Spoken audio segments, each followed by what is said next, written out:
믿음 안에서의 따뜻한 소통, 대화 36.5 백소영입니다.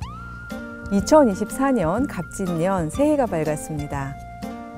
새롭게 펼쳐진 역사의 한 페이지를 어떻게 써나가야 할지 설렘과 막막함이 교차하는데요. 정보는 많지만 참된 지혜는 찾기 어려운 시대.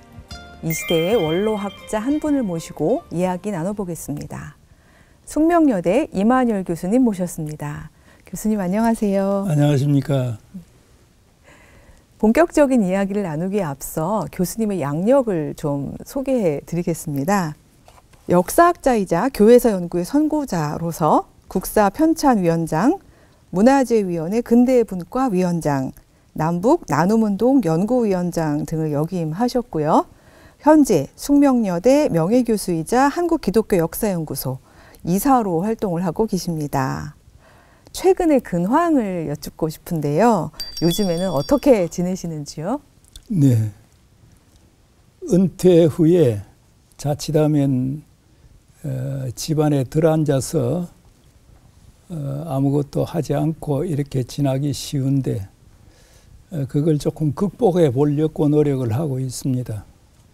우선 귀와 눈을 열어야 되겠다 생각하고 유익한 모임이 있으면은 가서 참석해서 지금 세상 돌아가는 것, 학계가 어떻게 돌아가는 것 이것을 듣고 이해하려고 하고 있습니다. 예를 들면 평화 소모임이라고 하는 곳이 있는데 남북 문제라든지 국제관계 이런 데 대해서 깊은 통찰을 가진 분들이 와서 강연을 해 주십니다.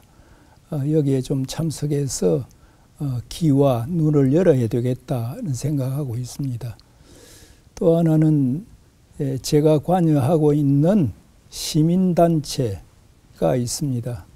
그 중에 하나는 그 시민모임 독립이라고 하는 곳인데 독립운동 정신을 계승하면서 오늘의 이 시대를 어떻게 다시 열어가야 될 것인가 고민하는 그런 단체입니다. 특히 작년 2023년은 소위 간토 대지진 때 간토 조선인 대학살이 있었습니다. 6,661명으로 이렇게 되어 있는데요. 이 학살 문제를 규명하고 일본 정부에 대해서 책임을 묻는 그리고 또 일본의 여러 시민단체들과 협력해서 이 문제를 풀어보고자 하는 그런 노력들을 했습니다. 그리고 제가 관여하는 단체로서는 뉴 코리아라고 하는 단체가 있는데 우리들 나라를 중심으로 해서 몇몇 나라들의 그 평화와 그 다음에 화해를 정전하기 위한 그런 노력들을 조금씩 하고 있습니다. 그리고 함석헌 학회, 김교신 선생 기념사업회 여기도 제가 조금씩 관여하고 있는 셈입니다. 교수님 듣고 나니까요. 제 현역인 저도 부끄러울 정도로 아주 활발하게 활동을 하고 계시는데 아무리 그래도 학자시라고 연구만 하시고 계속 그런 어떤 진지한 것만 하고 계실지 잘 모르겠는데 혹시 취미 활동 같은 것도 있으신가요? 예, 전에는 테니스하고 등산, 먼 등산은 아니고 우리 동네 근처에 있는 산 같은 것을 좀 등산을 하고 그랬는데 요즘은 그것도 좀 쉬고 있습니다. 단지 취미 생활을 한다면은 여러 가지 친구들하고 좀 만나서 얘기하는 그리고 또 귀를 세계에다가 열어보면은 우리가 도와야 될 그런 나라들이 많이 있죠. 예를 들면 터키, 시리아 지진이 났을 때 미얀마 저 사태를 보고 우크라이나 사태, 모로코 사태 이런 걸 보면서 제가 관여하고 있는 기윤실과 그 다음에 희년을 통해서 조금이라도 그들을 도와보자. 모금운동 같은 거를 재촉하고 또 같이 협력하는 그런 일들도 좀 하고 있습니다. 네. 이렇게 세계와 한국의 일들이 어떻게 돌아가는지 귀를 열어 해서 계속 보시려면 아무래도 뉴스 같은 거 많이 보실 것 같은데요. 최근 뉴스 보시면 좀 많이 안타까우시죠? 어느 부분이 제일 답답하세요? 예, 답답한 일이 좀 많습니다. 예, 전에보다 많은 편이지요. 특히 요 최근에 와서 정치적 변화 때문에 그런 일은 몰라도 우리 국민 전체가 우려하고 있는 홍범도 장군 치우기라든지 그 다음에 역사 자료실을 없앤다든지 그리고 독립운동에 대한 폄훼, 깎아내리는 그런 문제들이 나올 적에 역사를 공부하는 사람으로서 대단히 솔직히 말하면 불쾌하고 왜 우리가 거기에까지 지금 나가게 되었는가 이런 문제들에 대해서 고민들을 좀 하고 있습니다. 참 안타까운 일이라고 생각이 듭니다. 예, 교수님도 말씀해 주셨지만 역사학자라서 더 다른 분들보다 감정이 남다르실 것 같으신데요. 더구나 그게 한일 관계와 관련되고 그 다음에 독립운동에 대한 폄훼 사실 이런 것은 역사를 공부하는 사람으로서 참기가 참 힘듭니다. 사실 한평생 역사를 연구해 오신 입장에서 한국 사회와 교회에 하실 말씀이 참 많으실 것 같은데요. 그런 이야기는 2부에서 여쭙기로 하고요. 오늘은요. 인간 이만열에 대해서 좀 알아보려고 합니다. 선생님 연구하는 시간인데요. 선생님, 신앙은 언제부터 가지시게 되셨나요? 네, 저희 집안이 할머니 때부터 교회에 나간 것 같습니다.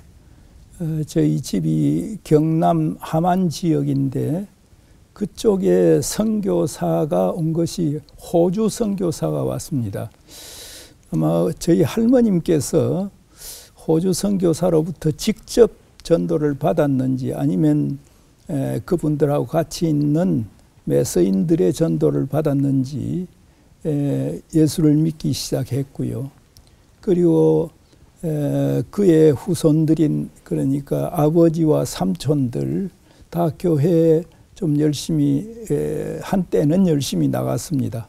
그래서 1909년에 저희 모 교회라고 할 수 있는 함안군 군북의 군북교회라고 하는 저희 어릴 때 가보면 이 벽돌로 이 붉은 벽돌이 아니고 세멘트에다가 저 시내가에 있는 그 돌들 이걸 해가지고 아주 좋은 예배당이 있었습니다. 그걸 세울 적에 할머님이랑 아버님 그리고 삼촌들이 힘을 많이 썼다고 그래요. 그리고 저희 삼촌들이 저희 아버지를 포함해서 6형제가 있었는데 저희가 맞이고 그 다음에 둘째 삼촌 되는 분 이분은 1920년대 초에 평양신학교를 나오고 그 다음 그 지역에서 목회를 하다가 목회를 한 그런 게 있습니다. 그래서 저희 집안이 일찍부터 예수를 믿게 되었기 때문에 저는 모태신앙이라고 할 수 있습니다. 그러나 제가 해방되던 것이 초등학교 1학년 때입니다. 그때까지 교회에 다녀본 것 같지는 않습니다. 일제하에 거의 교회당이 폐쇄되고 그렇게 됐으니까 그러다가 해방이 되자 저희 집에서 한 3.5km 정도 떨어졌는데 교회 나가라 그러고 그 다음에 교회에서 주일학교를 통해서 비로소 해방의 의미가 뭔가 해방되었다고 해서 어른들이 만세 부르고 이렇게 많이 했지만은 저 왜 저러는가 몰랐는데 예배당에 가서 모세 얘기, 삼손 얘기, 다윗 얘기, 다니엘 얘기 이걸 들으면서 해방의 의미가 어떤 것이다. 과거에 애국과 같은 역할을 한 것이 바로 일본이고, 그 다음에 압박받는 이스라엘 민족이 바로 우리 조선민족이었다. 이런 걸 알게 되면서 소박하게나마 역사의식과 민족의식이라 할까, 이런 것이 교회를 통해서 싹 텄다고 이렇게 말할 수 있겠습니다. 제가 사실 교수님 책으로 한국 기독교사 공부했거든요. 미안합니다. 예, 아닙니다. 그래서 선생님 이렇게 뵙고 또 듣다 보니까 정말 한국의 근현대사와 한국 기독교사를 쭉 관통해 오신 산 증인이시라는 생각이 정말 듭니다. 근데 그 중에 정말 중요한 경험이 이제 일제 치하였고, 그다음에 6.25 체험이었을 것 같은데요. 참 상처도 많으셨을 것 같아요. 예. 혹시 조금 기억에 남는 안타까운 일들 그런 거 있으실까요? 네, 해방 직후에 보니까 사상적인 갈등 때문에 그 큰 산 밑에 있는, 우리 동네에서부터는 좀 떨어졌는데 그쪽에 있는 요즘 같으면 동장에 해당되는 사람, 그거는 뭐 구장이라고 그랬습니다. 이런 사람들이 살해당한다든지, 그 다음에 서북청년단이라 그럴까, 이런 사람들이 총을 메고 우리 동네 앞을 가지면서 그냥 총을 쏘는 이런 걸 보면서 저 왜 저러지? 그리고 왜 저렇게 해방된 우리 민족이 사람을 죽이고 저렇게 하지? 하면서 뭐 어린 마음이지만은 상당히 고민이 좀 있었다, 이렇게 생각할 수 있습니다. 아마 그때 해방 이후에 사상적인 사회적인 갈등을 그 조그마한 시골에서도 경험한 것이 아닌가, 이런 생각을 해봅니다. 7살, 8살 아이의 눈으로 본 우리 한국 근현대사의 참 비극이 아닌가, 이런 생각이 듭니다. 그 아버님도 그때 그 겪으셨던 아픔 이런 걸로 이렇게 일찍 돌아가셨다고 들었습니다. 그 이제 6.25 전제 우리 사변이라고 이렇게 했는데, 6.25 전쟁 이때 북한군이 제가 사는 경상남도 함안군까지 왔습니다.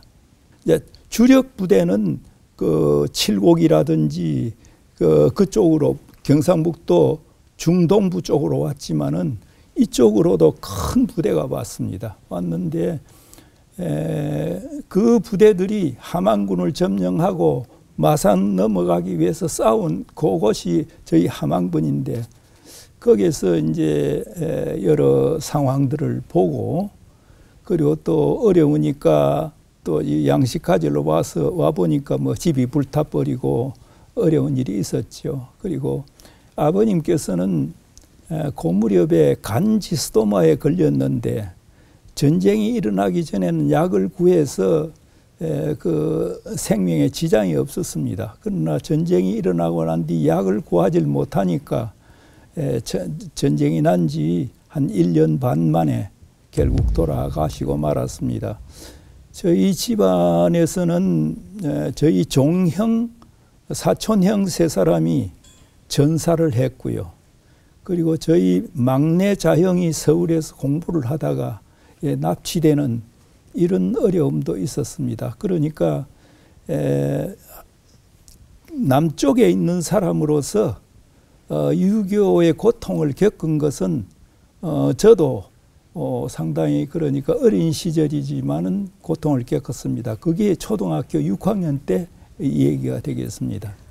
초등학교 6학년이면 한참 예민한 시기인데요. 아마 그런 또 그 생각들 때문이신지 목회자의 길을 걸으시려고 하셨던 적도 있다고 들었어요. 근데 그런다가 역사 전공을 하시게 된 계기는 무엇이었을까요? 거기에서 제가 초등학교를 마치고 거기에서 조금 더 나오면 마산이 있습니다. 거기에 저희 삼촌이 2집이나 있었어요. 이제 삼촌들이 있으니까 날들어 그쪽에 가서 공부를 하라고 그렇게 했습니다. 거기에서 제가 그 마산으로 이렇게 중학교에 들어올 그때쯤 돼서 한국 교회사에서는 소위 고심파라고 하는 게 분리가 되는 그때입니다. 그리고 고심파가 초기에는 굉장한 열심을 갖고 있었습니다. 경건운동에서도 그렇고 특히 성수주의 문제에 있어서는 뭐 양보가 도저히 없었던 그런 곳입니다. 그런 곳에 저희 숙모님이 참 성실한 분이고 새벽기도 늘 나가고 새벽기도 나갈 적에 날 데리고 나가고 그렇게 하셨는데 이 숙모님께서 너는 하나님의 일을 해야 된다. 그 하나님의 일이 뭔지는 모르지만은 그 당시 생각으로서는 목회를 하는 이런 것이었습니다. 그래서 뭐 숙모님 말씀 잘 따르고 있었지요.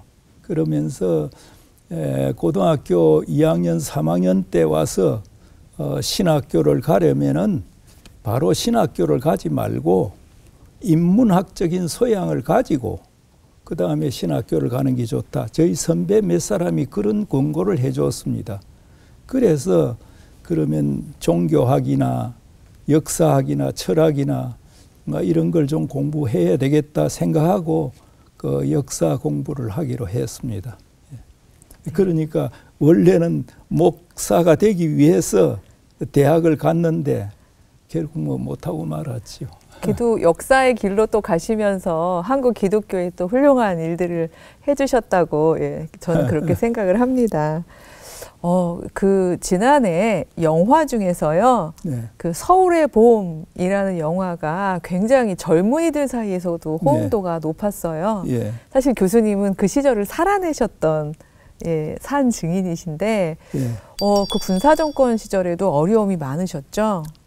예, 조금 뭐 많은 것보다는 뭐 있었습니다. 네네. 예, 제가 대학에 전임으로 된 것이 1972년입니다. 네.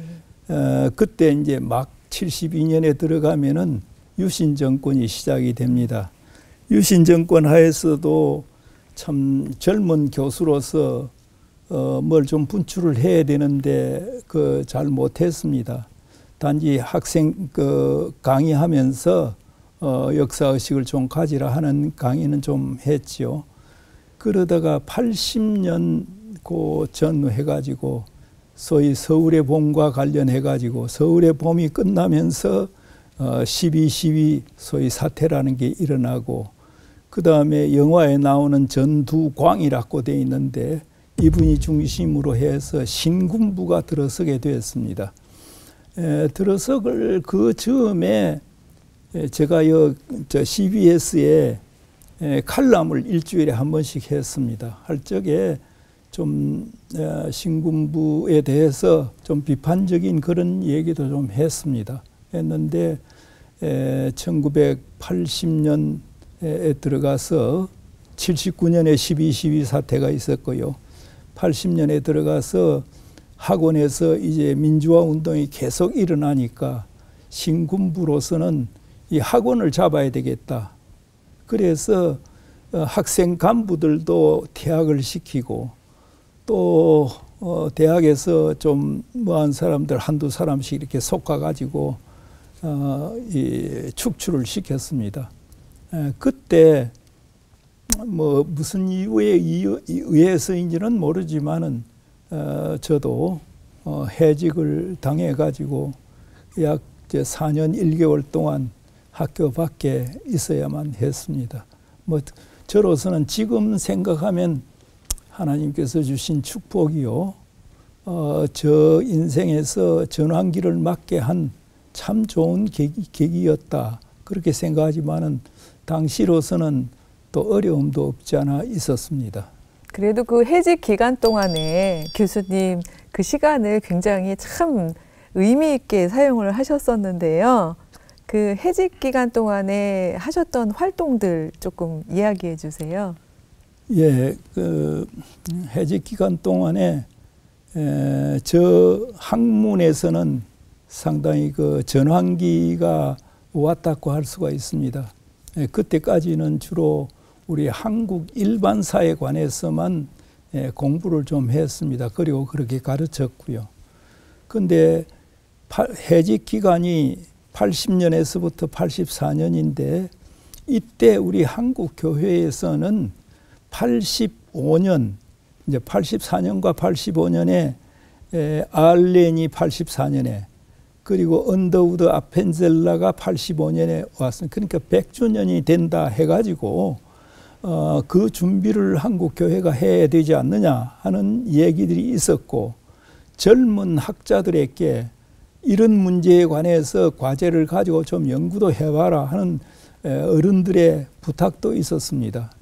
그걸 계기로 해서 82년에 저희가 한국기독교사연구회라고 하는, 그러니까 제가 그 당시로서는 나이가 제일 많았고요. 40대 초인데도 많았고, 그 다음에 저보다 뭐 20대 후반에서 30대 되는 분들이 한 10여 명이 모여서 연구회를 만들고 조직을 했습니다. 연구를 하자면은 뭐가 필요하냐? 먼저 자료가 있어야 된다.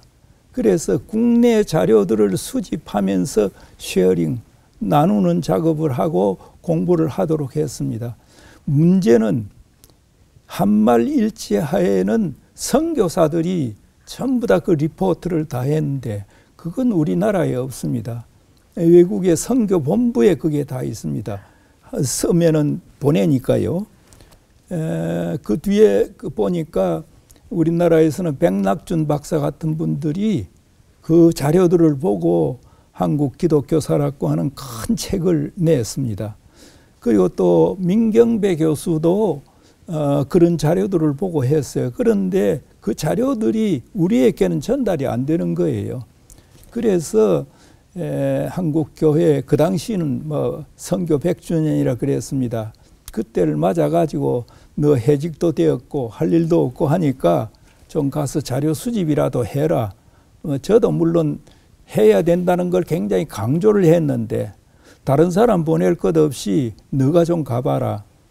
그렇게 해서 미국에 가신 81년에 네네. 그것도 군사 정권 하에서 그 당시에 그 하용조 목사님이라고 계셨습니다. 온누리교회. 예, 온누리교회. 네네. 하용조 목사님이 당시에 신군부 세력 가운데 아는 사람들이 많았어요. 아, 네. 그래서 이분이 중간에 들어가지고 왜 이 교수 같은 사람을 해직을 시켰느냐.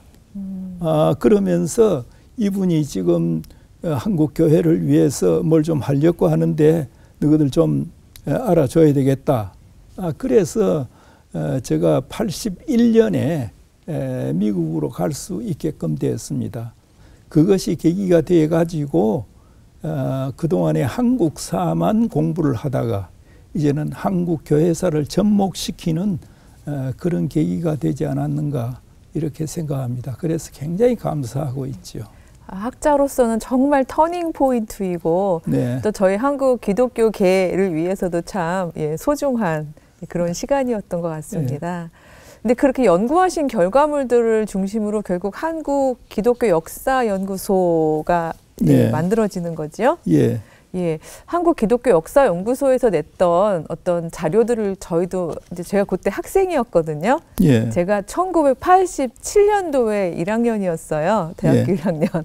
그래서 막 따끈따끈하게 나오는 자료들을 읽었던 기억이 있는데요. 예. 한국 기독교 역사 연구소의 성과들, 연구 활동들 조금 대표적인 거 좀 소개해 주세요. 예, 그동안에 뭐 일을 많이 했다면 많이 할 수가 있습니다. 82년에 연구회를 조직하고 연구소는 90년에 출발을 했습니다. 90년이니까 올 2024년까지 하면 34년째 들어가는 해지요. 근데 제가 좀 조사를 해보니까 굉장히 뭐 많이 했습니다.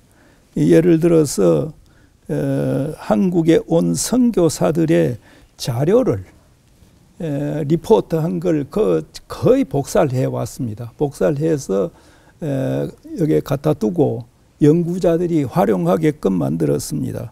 그리고 월 1회로 학술 발표회를 했는데 작년까지 419회, 그러니까 올해 이제 420회 그렇게 합니다. 이건 우리나라에서 웬만한 학회들이 400회까지 가는 게 별로 없습니다. 맞습니다. 없는데 없죠. 419회까지 했고요.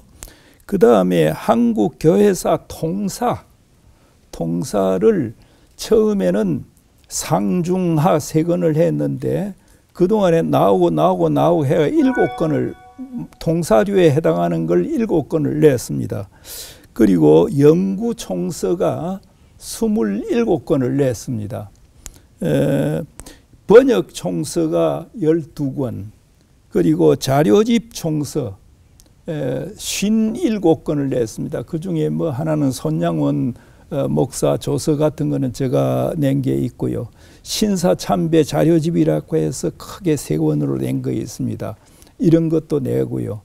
그 다음에 신사참배 자료집으로서 제가 미국에 가서 미 국무성을 통해서 수집한 자료 하나 있고, 그 다음에 신사참배와 관련해서 한국에 왔던 선교사들이 보고한 리포트를 중심으로 해서, 그래서 제가 그 신사참배 관련 미국 측 자료 자료집 2권을 냈습니다. 이걸 포함해서 자료집 총서가 57권을 냈습니다. 그리고 인물 총서라 해서 8권을 내고요. 그 다음에 학술지가 작년 말까지 59회까지 나왔습니다. 이게 그러니까 등재지가 되겠습니다. 등재지로서 59회까지 나오고, 하나 주목할 만한 것이 내한 선교사 사전을 냈습니다. 네. 한국에 들어온 선교사 약 한 3,300여 명이 됩니다.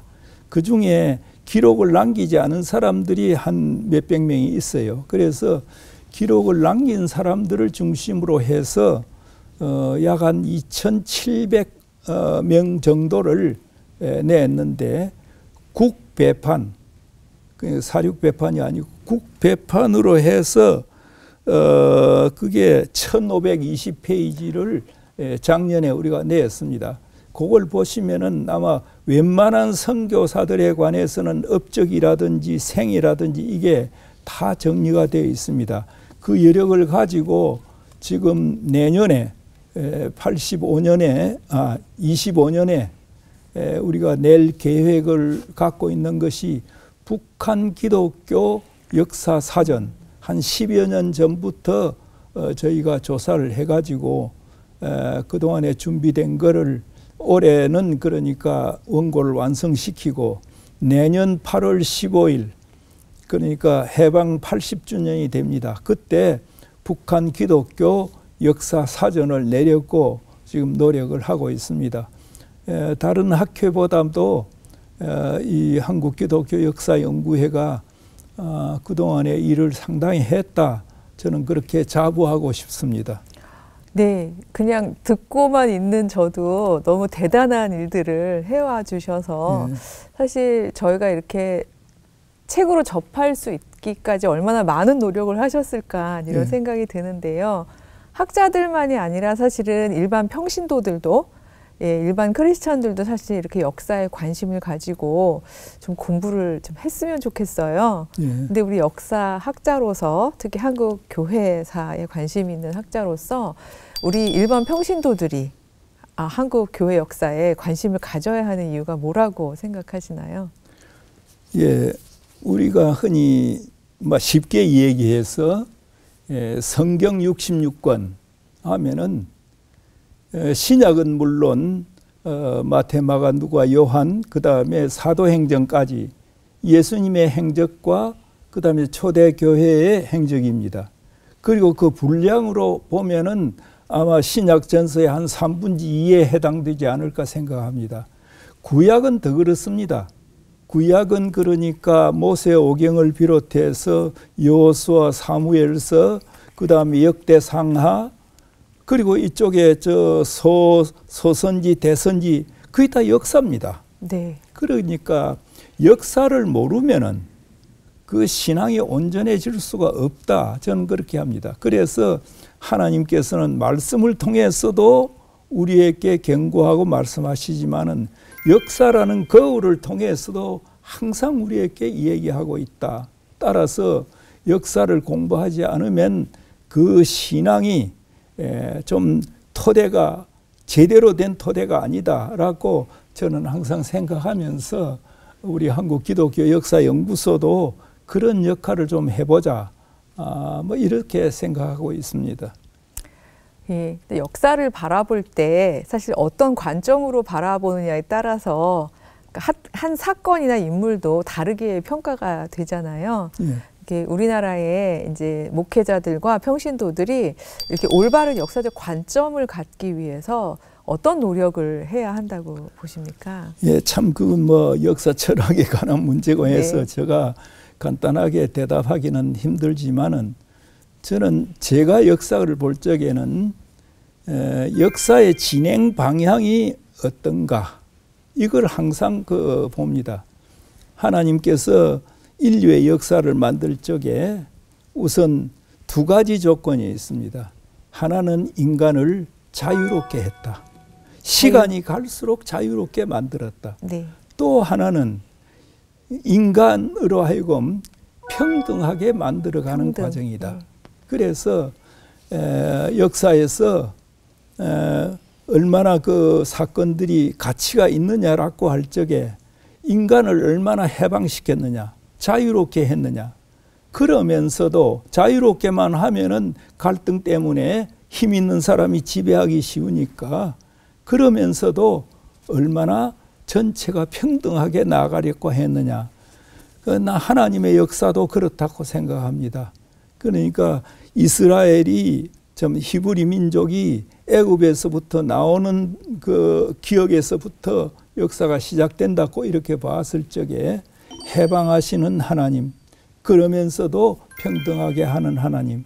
이제 그런데 요즘 저쪽에 그 사태를 보면서 유대인들이 이스라엘 사람들이 하나님의 그 섭리에 정말 순종하고 있는가 여기에 대해서는 의문을 좀 많이 갖고 있습니다.